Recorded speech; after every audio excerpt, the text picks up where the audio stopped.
Good morning भाई लोग। देखिए हम सब इटली का एकीकरण पढ़ने वाले हैं। क्या इटली का एकीकरण मतलब इटली के एकीकरण का क्वेश्चन किस प्रकार कंपटीशन के एग्जाम में हो जो कि पूछे जाते हैं। तो देखिए इटली का एकीकरण के यहाँ अर्थ क्या निकल रहा है कि इटली का एकीकरण किया गया। क्या इटली का एकीकरण किया गया मतलब इटली में बहुत छोटे छोटे प्रांतों में बटा हुआ था। क्या छोटे छोटे प्रांतों में बटा हुआ था जिसे बाद में एक मिलाकर एकीकरण कर दिया जाता है। तो इटली का एकीकरण इस प्रकार ही होते हैं। देखिए एकीकरण अभी किसी भी चीज को मिलाने में बहुत सारी समस्याएं होती हैं और बहुत व्यक्ति का योगदान भी रहता है। मतलब समस्याएं भी होती है और बहुत सारे व्यक्ति का योगदान भी रहता है। तो और कब हुआ, कब से शुरू हुआ, जो हम सब इसमें पढ़ने वाले हैं। देखिए इटली है जो यूरोप महादेश में स्थित है। इटली कहाँ स्थित है बाबू? यूरोप महादेश में इटली एक देश है जहां स्थित है। देखिए इटली की पहले एकीकरण की समस्याएं के बारे में पढ़ेंगे। किसके बारे में बाबू? समस्याएं के बारे में पढ़ेंगे। देखिए इसका 3 समस्या बहुत योगदान देता है, मतलब बहुत ये है इंपॉर्टेंट है 3 समस्या। देखिए पहला समस्या क्या है? भौगोलिक क्षेत्र। क्या? भौगोलिक क्षेत्र। पहला समस्या इसका भौगोलिक क्षेत्र। दूसरा समस्या धार्मिक कारण, धार्मिक कारण। और तीसरा समस्या राजनीतिक कारण, राजनीतिक कारण। यही 3 समस्या है इटली के एकीकरण होते समय काफी ज्यादा समस्याएं खड़ा कर रहा था, जो कि हम सब बारी बारी से ये तीनों समस्या के बारे में पढ़ेंगे। इटली के एकीकरण में भौगोलिक समस्या कैसे थी। देखिए भौगोलिक समस्या कहने का अर्थ ये हो रहा है कि इटली के जो प्रांत है वो छोटे छोटे 13 प्रांतों में बटे थे। कितने प्रांतों में बटे थे बाबू? 13 प्रांतों में इटली के छोटे छोटे बटे थे। जब प्रांत अगर अलग अलग होगा तो सबको मिलाना में काफी ज्यादा कठिनाइयां उत्पन्न हो रही थी। और यही 13 प्रांत में एक प्रांत है कौन? सार्डिनिया, जहां सबसे पहले शुरू होता है इटली के एकीकरण का। शुरुआत सबसे पहले कहां से होता है? सार्डिनिया। ऑब्जेक्टिव क्वेश्चन आप बनाते जाइए। इटलीकरण के एकीकरण का शुरुआत किस प्रांत से होता है? सार्डिनिया के प्रांत से होता है। कितने भौगोलिक प्रांत थे? 13 भौगोलिक प्रांत थे। और जिसकी वजह से इटली के एकीकरण होने में काफी समस्याएं हो रही थी, जो कि ये महत्वपूर्ण, सबसे बड़ा इसका महत्वपूर्ण कारण कौन माना जाएगा? इटली के एकीकरण के महत्वपूर्ण कारण, तो यही है महत्वपूर्ण कारण भौगोलिक समस्या। जान लेते हैं ये सभी कारण के बारे में, क्योंकि 2-3 पॉइंट्स के बारे में एक्स्ट्रा जानकारी आपको रखना ही चाहिए। एग्जाम कब घुमा के कैसा क्वेश्चन दे देगा। तो देखते हैं धार्मिक कारण। धार्मिक कारण यह था कि इटली के जो मध्य भाग है, इटली के मध्य भाग, वहां पे पोप का हस्तक्षेप था। पोप देश का, इटली के मध्य भाग में पोप देश का हस्तक्षेप था। पोप चाहता था क्या? कि इटली के एकीकरण धार्मिक तरीके से हो। किस तरीके से हो? धार्मिक तरीके से हो। ये पोप चाहता था। ये भी इसका कारण बन गया कि इटलीकरण के एकीकरण में काफी बाधाएं हो रही थी। राजनीतिक कारण क्या होता है? इटली के 2 भागों का अगर करके देखें, एक उत्तरी इटली और दूसरा दक्षिणी इटली। उत्तरी इटली और दूसरा दक्षिणी इटली। ये जो 2 इटली है, अगर इटली को 2 प्रांतों में बांटा जाए तो इटली जो है उत्तरी, जो दक्षिणी इटली है वो अविकसित और ग्रामीण था। क्या था? अविकसित और ग्रामीण लोग यहाँ रहते थे। अब बताइए अविकसित और ग्रामीण अगर लोग रहेंगे तो इनको राजनीति के बारे में उतना जानकारी कहाँ। और ये जो उत्तरी है ये अर्ध औद्योगिक था, मतलब अपने औद्योगिक पे काफी ज्यादा ध्यान देते थे, और जिसके कारण यहाँ औद्योगिक थे, और जिसके कारण राजनीतिक की समस्या भी बहुत बढ़ गई थी। अभी 2 भागों में अगर बांट के देखें तो एक तो अपना औद्योगिक चलाएगा, दूसरा अविकसित है और ग्रामीण है, तो इनको क्या राजनीतिक से क्या। तो ये थी इटली के एकीकरण के होने में समस्या। क्योंकि समस्या काफी महत्वपूर्ण समस्या कौन बताएं बाबू? भौगोलिक क्षेत्र। जो इटली के भौगोलिक क्षेत्र, सबसे पहले कै प्रांत थे? 13 प्रांत। कहां से शुरू हुआ? सार्डिनिया से हुआ। कौन महादेश में है? यूरोप महादेश में है। कितने प्रांत में बांटा गया? 13 प्रांतों में बांटा गया इटली का। अब देखते हैं इसमें महत्वपूर्ण योगदान। इटली के एकीकरण के जन्मदाता किसे कहा जाता है? इसका जन्मदाता किसे कहा जाता है? तो जन्मदाता इसे कहा जाता है मेजीनी को। किसे? मेजीनी को। ये जो मेजीनी है इटली के एकीकरण का जन्मदाता कहा जाता है। इनका जन्म हुआ था 28 जून 1805 ईस्वी को मेजीनी का जन्म हुआ। इसका मृत्यु जाके हो जाता है 1872 ईस्वी में। कब? 1872, 10 मार्च 1872 ईस्वी की इसकी मृत्यु हो जाती है।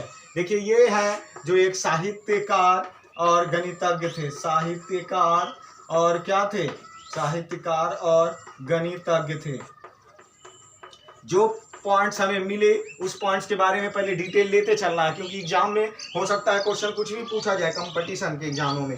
तो इसीलिए जो भी पॉइंट्स है उसके हम सब काफ़ी ज़्यादा उनके बारे में जानकारी लेते चलेंगे।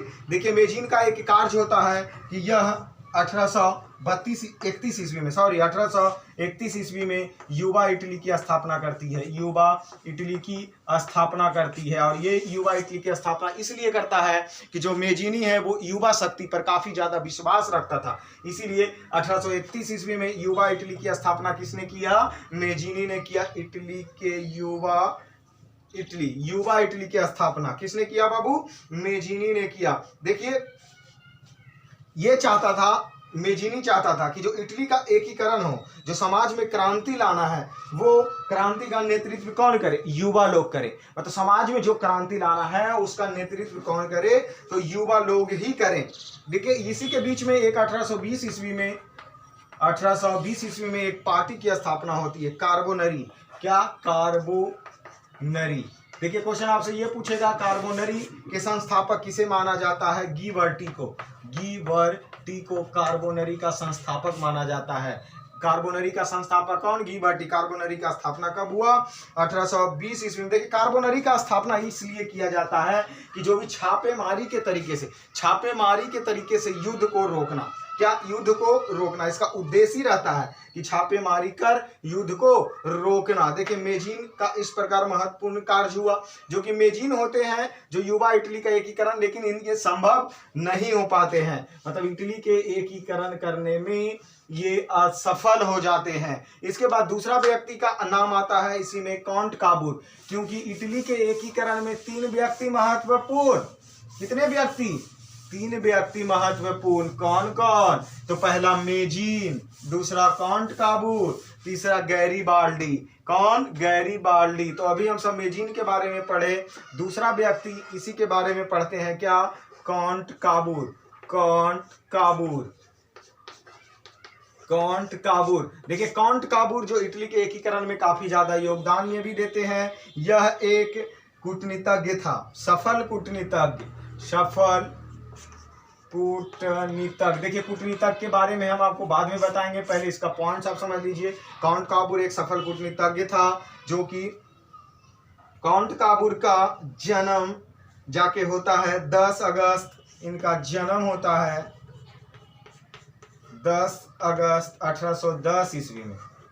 1810 ईस्वी में काउंट काबूर का जन्म होता है। देखिए ये रोम को छोड़कर जो ये है एकीकरण करने में, काउंट काबूर इटली के एकीकरण में यह रोम को, इनको बाबू, रोम को छोड़कर बाकी जितने भी इटली रहते हैं मध्य प्रांत का एकीकरण हो चुका है। जो काउंट काबूर है वो रोम को छोड़ देता है, इटली के एक क्षेत्र को, बाकी सब एकीकरण इसी के द्वारा किया जाता है। और भी इटली के एकीकरण के जो क्षेत्र हैं 13 प्रांतों में, बाकी सब प्रांतों का एकीकरण काउंट काबूर के द्वारा किया जाता है। सिर्फ छोड़ना है तो किसको छोड़ना है? एक को। किसको? रोम को छोड़ना है। देखिए कूटनीतिज्ञ का काम क्या है, जैसे ये पहले हम आप समझ लीजिए कूटनीतिज्ञ का क्या अर्थ होता है। जैसे 2 दुश्मन अगर सामने में खड़े हैं तो एक से साझा कर दूसरे को हराना। देखिए इटली पर हस्तक्षेप, इस इटली के एकीकरण में 2 ही देश का सबसे ज्यादा हस्तक्षेप था, जो कि पहला फ्रांस और दूसरा ऑस्ट्रिया। फ्रांस और ऑस्ट्रिया। कौन? फ्रांस और ऑस्ट्रिया। जो कि देखिए ये काउंट काबूर करता क्या है? फ्रांस से दोस्ती कर लेता है और ऑस्ट्रिया को पराजित कर देता है। फ्रांस से क्या कर लिया? दोस्ती कर लिया और ऑस्ट्रिया को पराजित कर लिया। इसीलिए इसे कहा जाता है सफल कूटनीतिज्ञ कहे जाते हैं। देखिए आगे बढ़ते हैं, क्या होता है? काउंट काबूर के ही समय में एक 1854 ईस्वी में सबसे फेमस युद्ध जो कि पूछा जाएगा, 1854 ईस्वी में कौन युद्ध?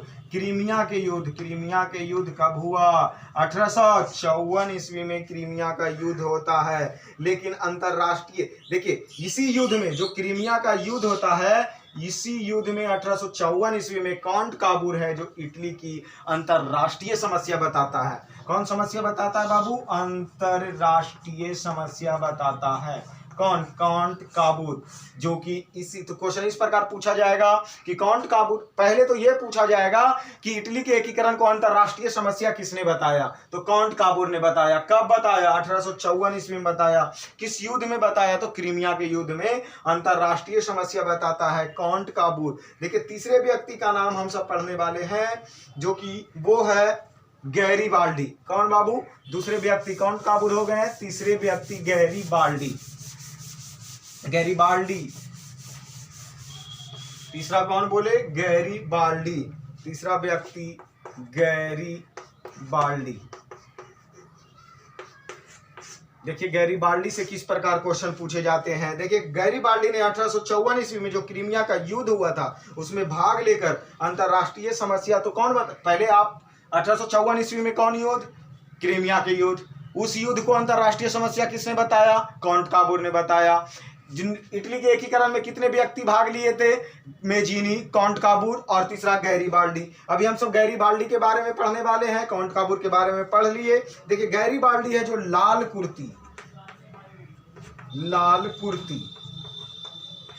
कुर्ती नामक संगठन की स्थापना किया।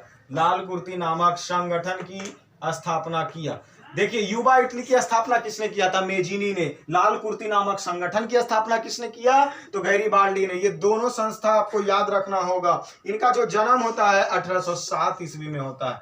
कब? 1807 ईस्वी में गैरीबाल्डी का जन्म होता है, कि जो कि ये नाइस एक जगह फ्रांस में पड़ता है, वहीं इनका जन्म होता है। क्वेश्चन आपसे इस प्रकार भी पूछे जाएंगे कि गैरीबाल्डी किस देश के थे? तो फ्रांस के थे। लेकिन ये गैरीबाल्डी है जो इटली के एकीकरण में भी बहुत महत्वपूर्ण योगदान निभाते, फ्रांस के होते हुए भी। क्योंकि अभी हम आपको बताए थे कि कॉन्ट काबूर था जो कि फ्रांस के साथ दोस्ती करके ऑस्ट्रिया को पराजित करने का एक कूटनीतिज्ञ रचा था। तो 1807 ईस्वी में किनका जन्म हुआ बाबू? गैरीबाल्डी का जन्म 1807 में हुआ। देखिए इटली के एकीकरण में यह एक तलवार की तरह कार्य करता है। इटली के एकीकरण में यह एक किस तरह की तलवार माना जाता है? क्वेश्चन आपसे यह पूछा जाएगा कि इटली के एकीकरण में तलवार किसे माना जाता था? तो गैरीबाल्डी के। लाल कुर्ती नामक संस्था की स्थापना किसने किया? गैरीबाल्डी ने किया। देखते हैं कुछ क्वेश्चन और आते हैं इटली के एकीकरण से, जो कि देखिए इटली के एकीकरण गैरीबाल्डी के इतना ही पॉइंट्स। अभी हम सब और क्वेश्चन अगर कोई मिले तो आगे देखते हैं।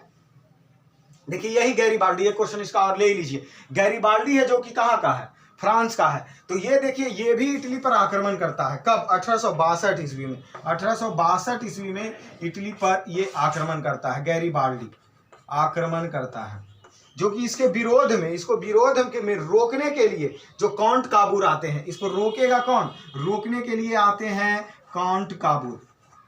कॉन्ट काबूर। क्वेश्चन आपसे इस प्रकार भी पूछे जाएंगे, गैरीबाल्डी ने इटली पर आक्रमण कब किया? 1862 ईस्वी में। जो कि उसको रोकने के लिए कौन आया? विरोध कौन किया? तो विरोध करता है कॉन्ट काबूर, विरोध करते हैं। लेकिन अभियान के बीच में ही, जैसे अभियान अभी बीच में ही पहुंचा, ये दोनों का एक दूसरे से मिलन हो जाता है। किनको? कॉन्ट काबूर और गैरीबाल्डी एक दूसरे से मिल जाते हैं और ये दोनों मिलकर अभियान को रोक देता है। अभियान को क्या कर देते हैं? रोक देता है। उसके बाद ही गैरीबाल्डी ने इटली के एकीकरण में काफी ज्यादा योगदान दिया, कि गैरीबाल्डी ने भी फिर चाहने लगा नहीं इटली का एकीकरण संभव है। इसीलिए कहा जाता है कि गैरीबाल्डी को इटली का एकीकरण में तलवार किसे माना जाता है? तो गैरीबाल्डी को ही माना जाता है। देखिए अब आता है क्वेश्चन इटली राष्ट्र का जन्म कब हुआ?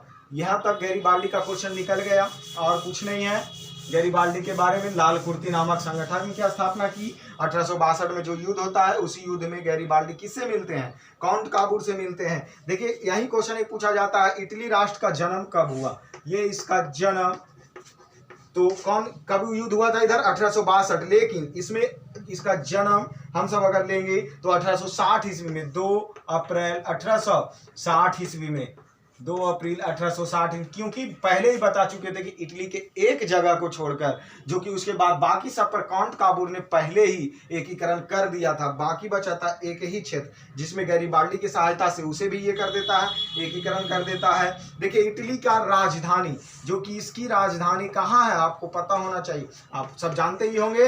इटली का राजधानी कहाँ? इटली का राजधानी रोम। जो कि राजधानी कब बना? रोम। ये क्वेश्चन देख लीजिए, भी आई इंपॉर्टेंट क्वेश्चन। इटली का राजधानी रोम तो सब जानते हैं, लेकिन रोम बना कब? तो 1871 ईस्वी में। 1871 ईस्वी में इटली की राजधानी को रोम बनाया गया। और यही रोम को छोड़कर ना काउंट काबू सबका एकीकरण कर देता है, सिर्फ रोम का एकीकरण नहीं कर पाता, जो कि बाद में ये भी रोम का भी एकीकरण हो जाता है। देखिए इटली के एकीकरण में 1871 ईस्वी में एक व्यक्ति का और नाम है, जो कि पहले जहां से कहां से भाग, सबसे पहले 13 प्रांत में पहला प्रांत कौन था जो कि एकीकरण में सबसे आगे की ओर बढ़ा था? तो सार्डिनिया। क्या बताए थे? सार्डिनिया। और यही सार्डिनिया का शासक रहता है एक व्यक्ति जिसका नाम है क्या? Victor Emmanuel. Victor Emmanuel. Question आपसे इस प्रकार पूछे जाते हैं कि इटली के एकीकरण किसके द्वारा संभव हुआ? विक्टर इमैनुअल के द्वारा। जो कि इटली के एकीकरण कब हुआ? तो 1871 ईस्वी में। इटली का एकीकरण संभव कब हो गया? 1871 ईस्वी में। और यही 1871 ईस्वी में रोम को राजधानी बनाया जाता है और इटली का एकीकरण खत्म हो जाता है, जिसका नेतृत्व सबसे लास्ट तक कौन? ये विक्टर इमैनुअल के नेतृत्व में। क्वेश्चन आपसे इस प्रकार पूछेगा, इटली का एकीकरण किसके नेतृत्व में हुआ? विक्टर इमैनुअल के। इटली के एकीकरण में कितने व्यक्ति भाग लिए? 3 व्यक्ति। कौन कौन? मेजीनी, काउंट काबूल और गैरीबाल्डी। देखिए तलवार के रूप में कौन कार्य किया? गैरीबाल्डी ने किया। लाल कुर्ती के नाम से किन्हें जाते हैं? गैरीबाल्डी को जानते हैं। युवा इटली का संस्थापक किसे कहा जाता है? मेजीनी को कहा जाता है। इसकी कारण कितनी थी? इटली एकीकरण की समस्या कितना था? तो 3 था। इसी प्रकार इटली के एकीकरण के इतना ही क्वेश्चन आपसे पूछे जाते हैं, जो कि कम से कम ऑब्जेक्टिव अगर आप देखिए कि ऑब्जेक्टिव कितने क्वेश्चन बनेंगे, तो 30 क्वेश्चन तो बन ही जाएंगे, 30 से 35 क्वेश्चन। जो कि इटली के एकीकरण के 30 से 35 क्वेश्चन अगर आप याद कर लेते हैं तो कोई भी एग्जाम में ये क्वेश्चन छूटना संभव नहीं होगा। आप सब क्वेश्चन को ये करने का आपकी कैपेसिटी बढ़ जाएगी। तो आज का क्लास इतना ही तक। आगे आते हैं, दूसरे टॉपिक में आएंगे नेक्स्ट दिन।